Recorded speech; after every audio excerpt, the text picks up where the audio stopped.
Bonjour à tous et à toutes, je me présente, je m'appelle Kobe et je suis celui qui va vous organiser tout simplement tous les lundis dans votre quotidien la revue de presse. Cela consistera tout simplement à vous faire un bref débrief de la semaine sur l'actualité du Barça, de la Liga et on finira sur l'Europe.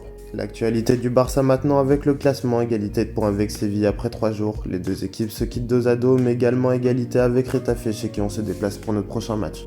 Suite à cette confrontation, Koeman évoque le cas Griezmann qui ne score toujours pas malgré 2 tentatives franches.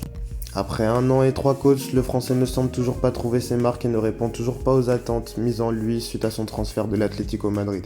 Dans le premier match test important de Koeman, on évoquera aussi la blessure musculaire de Alba. On attend une réponse plus franche du staff du Barça cet après-midi.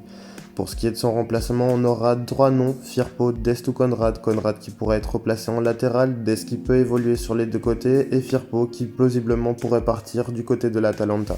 On évoquera encore une fois l'absence de Dembélé après 3 jours de Liga. Plusieurs rumeurs envoient Dembélé du côté de Man U après un appel de Pogba et Mbappé, un projet de refonte de Man U complètement fou avec les 3 Français au sein de son effectif. Malgré tout, le transfert semble au point mort. Man U souhaiterait Dembélé avec un prêt d'1 an et une option d'achat, mais le Barça semble ouvert seulement à une vente. Malgré tout, on pourrait lier le départ de Dembélé à l'arrivée de Depay, un transfert aux alentours de 25 millions, soi-disant validé par la Liga. On attend son officialisation aujourd'hui.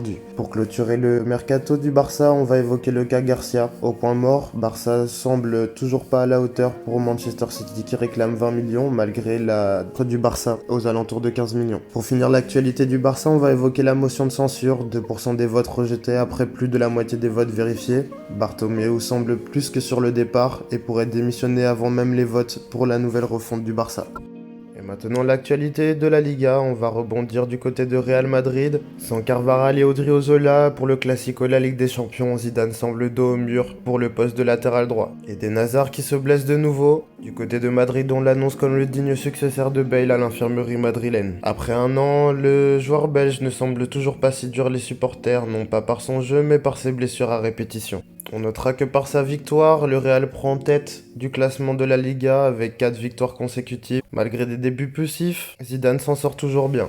Voilà pour la fin de cette actualité et revue de Mercato. Et j'espère que ça vous aura plu, on attend vos retours avec impatience pour une meilleure qualité. En attendant, je vous souhaite une excellente fin de journée, restez à l'affût parce que cette dernière journée de Mercato semble complètement folle.